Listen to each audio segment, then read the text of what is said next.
Hello friends, मैं सुनीता फुलवारिया राजकीय महाविद्यालय जवाहरामगढ़ से इतिहास विषय के अंतर्गत जिस टॉपिक का आज हम अध्ययन कर रहे हैं वह टॉपिक है बाबर।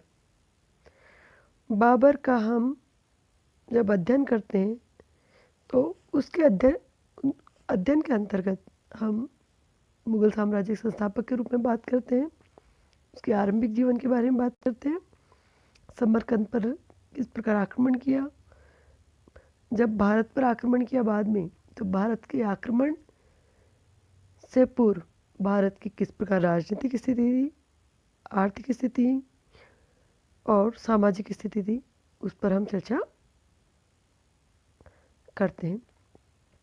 और इसके पश्चात हम अध्ययन करेंगे तो वह है कि भारत पर बाबर के प्रमुख आक्रमण कौन कौन से थे।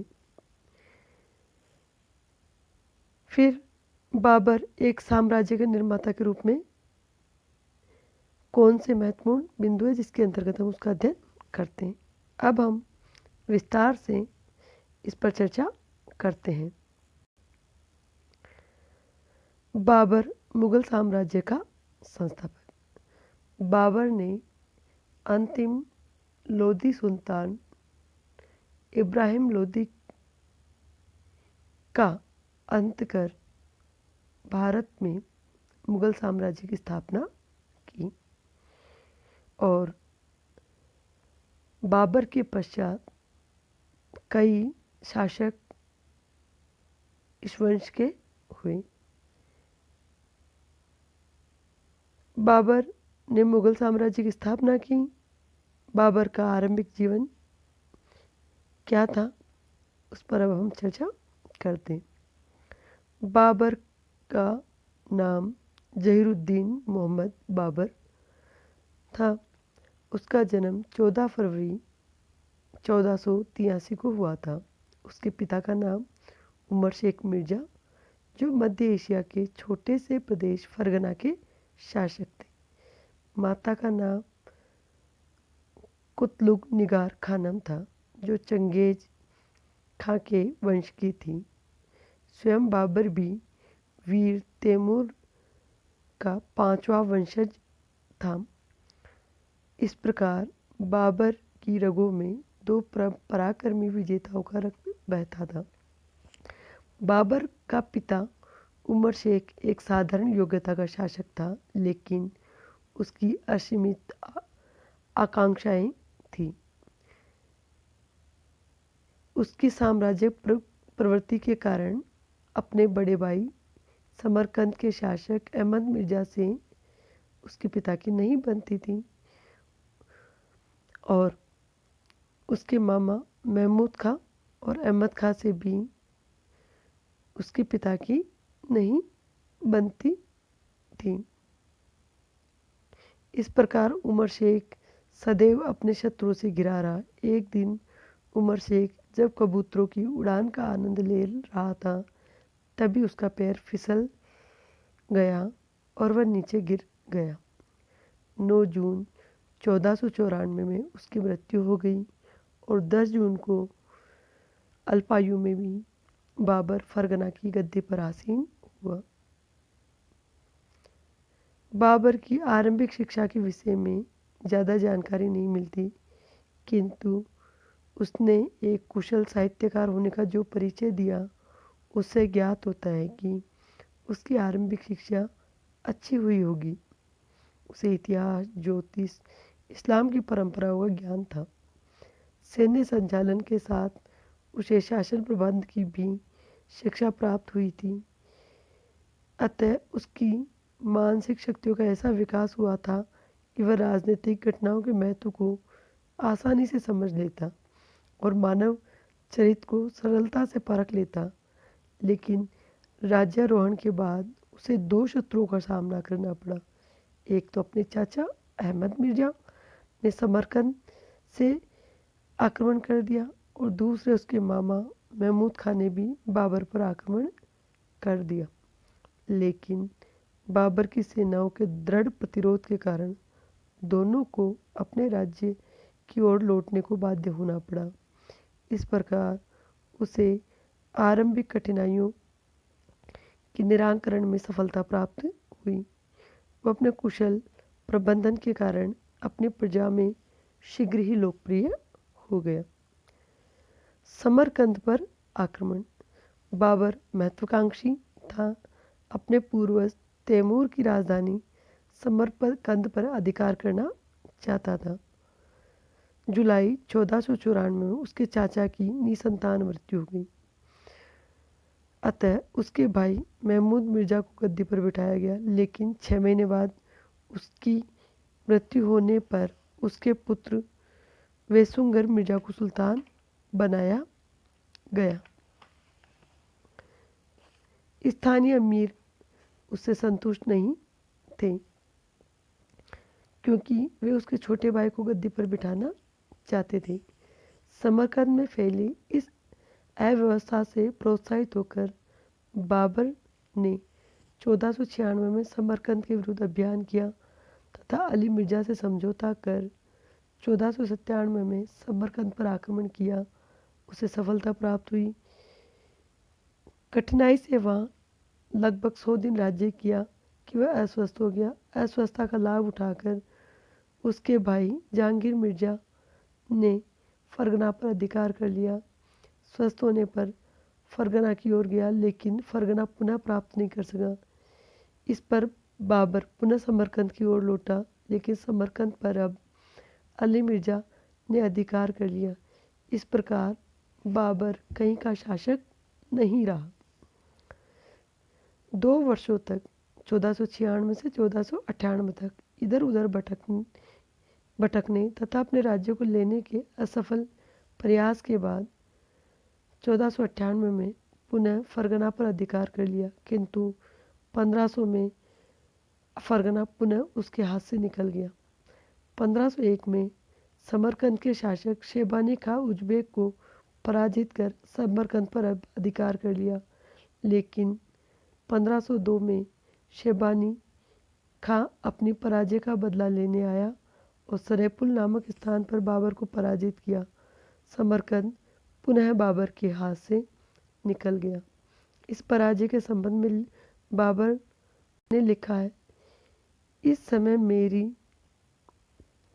बहन खानजादा बेगम शेबानी खान के हाथों में पड़ गई, लेकिन बाबर ने यह कमजोरी को छिपाने का प्रयास किया, क्योंकि उसके मौसेरे भाई हैदर मिर्जा ने स्पष्ट लिखा है कि बाबर अपने प्राणों की रक्षा हेतु अपनी बहन खानजादा बेगम का विवाह शेबानी खां से कर दिया। बाबर की पुत्री गुलबदन बेगम ने भी इस तथ्य को स्वीकार किया है। समरकंद पुनः हाथ से निकल जाने के बाद बाबर अपने मुट्ठी भर सैनिकों को लेकर इधर उधर भटकता रहा, यहाँ तक कि कई बार उसे अपनी रोटी भी गांव वालों से मांगकर खानी पड़ी। उधर शेबानी खां ने धीरे धीरे ट्रांस आक्सियाना पर अधिकार कर लिया। अतः बाबर के लिए आश्रय की खोज करना अनिवार्य हो गया। 1504 में बाबर ने काबुल पर आक्रमण कर सफलता से उस पर अधिकार कर लिया। काबुल विजय के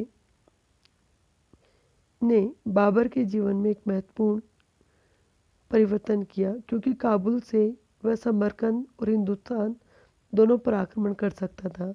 अपने शत्रु उज़्बेक से भी निपट सकता था। काबुल में बाबर की सूचना मिली कि शेबानी खां ने हेरात पर अधिकार कर लिया। अपने चचेरे भाई अब्दुल रज़ाक मिर्जा को काबुल का प्रबंधक नियुक्त कर बाबर की ओर रवाना हुआ। यदि काबुल पर शेबानी खां का अधिकार हो जाए तो भारत में वह अपने लिए राज्य स्थापित कर सके। बाबर ने जलालाबाद पर अधिकार कर लिया। यहाँ उसे सूचना मिली कि शेबानी खां कांधार से वापस लौट गया। अतः बाबर पुनः काबुल की ओर लौट गया। इसी समय सितंबर 1507 में उसने पादशाह की उपाधि धारण की। काबुल लौटने पर बाबर को सूचना मिली कि ईरान के शासक शाह इस्माइल ने शेबानी खां को परास्त कर दिया। अतः बाबर पुनः समरकंद पर अधिकार करने को रवाना हुआ। रास्ते में सूचना मिली कि शेबानी खां मारा गया, लेकिन उसके सेनापतियों ने युद्ध जारी रखा। शाह इस्माइल ने बाबर की सहायता के लिए एक सेना भेजी, जिसकी सहायता से बाबर ने 1511 में तीसरी बार समरकंद पर आक्रमण किया, परंतु इस बार वह समरकंद का स्वतंत्र शासक न होकर ईरान के शाह का सामंत था। बाबर को शिया धर्म की अनेक बातों को स्वीकार करना पड़ा, जिससे समरकंद की सुन्नी जनता बाबर से नाराज हो गई। 13 नवंबर 1512 को उज़्बेक नेता उबैदुल्ला खान ने बाबर पर आक्रमण कर उसे समरकंद से निकाल दिया। बाबर अपना पैतृक राज्य प्राप्त करने की अब कोई आशा नहीं रखा। बाबर इतना महत्वाकांक्षी था कि केवल काबुल के प्रदेश से संतुष्ट नहीं रह सका, अतः उसने भारत पर आक्रमण करने का निर्णय लिया, क्योंकि इस समय इस ओर राज्य का विस्तार करना अधिक संभव था। इस प्रकार हम देखते हैं कि बाबर ने बार बार समरकंद को लेने का प्रयास किया, परंतु बार बार समरकंद उसके हाथों से निकल गया। काबुल का छोटा सा प्रदेश उसके पास था, परंतु वह महत्वाकांक्षी था, इसलिए उसने अब भारत की ओर आक्रमण करने का प्रयास किया। भारत पर आक्रमण के समय भारत की स्थिति राजनीतिक, सामाजिक, आर्थिक कैसी थी, उस पर अब हम बात करते हैं। भारत की राजनीतिक स्थिति की बात करें तो बाबर के आक्रमण के पूर्व भारत की राजनीतिक स्थिति देश के लिए घातक किंतु बाबर के लिए बड़ी अनुकूल थी, क्योंकि एक सार्वभौमिक सत्ता के अभाव में छोटे छोटे राज्यों में बटा हुआ था और वे परस्पर संघर्षरत थे। इन राज्यों में दिल्ली, पंजाब, कश्मीर, मालवा, मेवाड़ और बंगाल प्रमुख थे। दक्षिण में विजयनगर और बहमनी राज्य थे, जिनका दिल्ली सल्तनत से कोई राजनीतिक संपर्क नहीं था। देश की सामाजिक और आर्थिक स्थिति भी संतोषजनक नहीं थी। दिल्ली पर इब्राहिम लोदी का शासन था। इब्राहिम लोदी अविश्वासी हठी राजा था। उसने अपने दरबार में कठोर अनुशासन स्थापित करने का प्रयास किया और अमीरों को पुश्तैनी अधिकार को छीनकर उन्हें अपमानित करने का प्रयास किया, जिससे बहुत से सरदारों ने उसके विरुद्ध विद्रोह कर दिया। राजनीतिक स्थिति के अंतर्गत बाबर ने अपनी आत्मकथा में लिखा है कि 5 राज्यों में मुस्लिम शासकों का शासन था: बंगाल, दिल्ली, मालवा, गुजरात और बहमनी। 2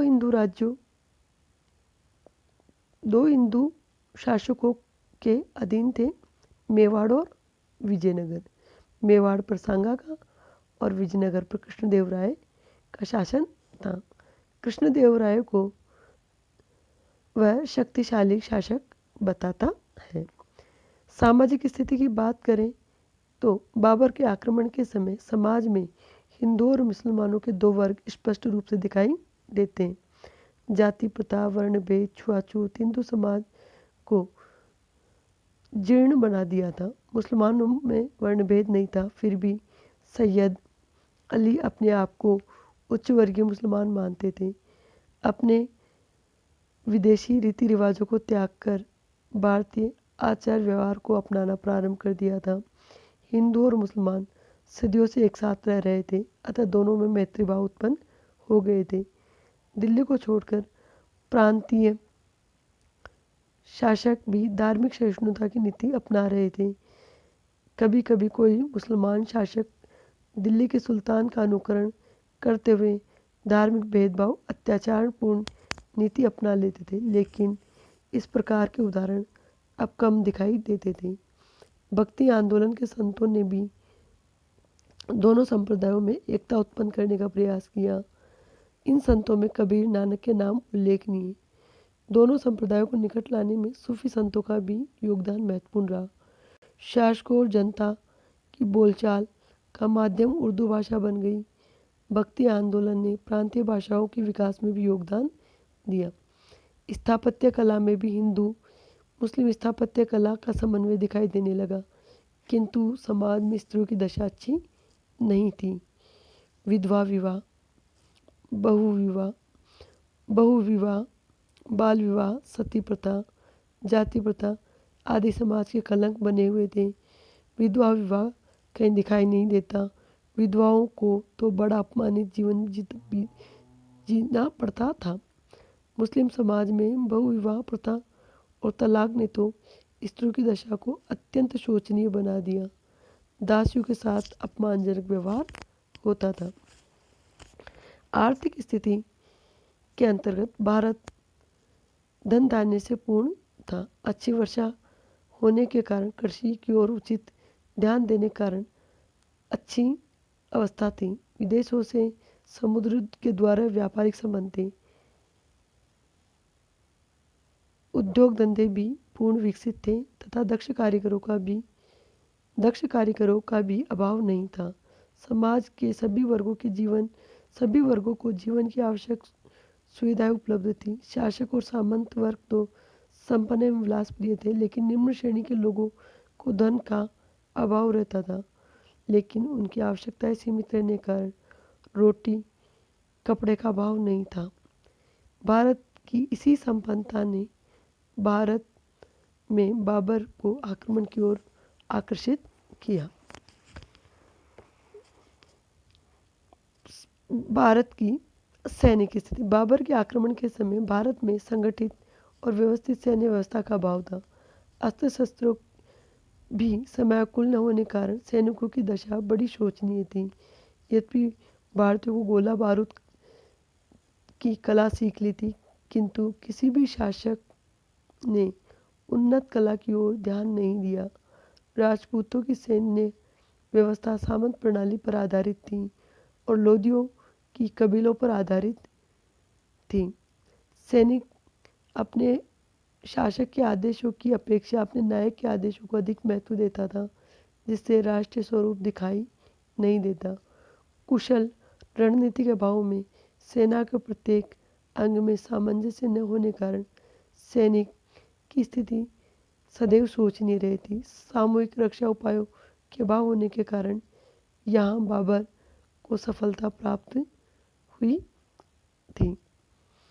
आगे की वीडियो में हम बाबर के द्वारा भारत पर कौन से महत्वपूर्ण आक्रमण किए गए उस पर चर्चा करेंगे। धन्यवाद।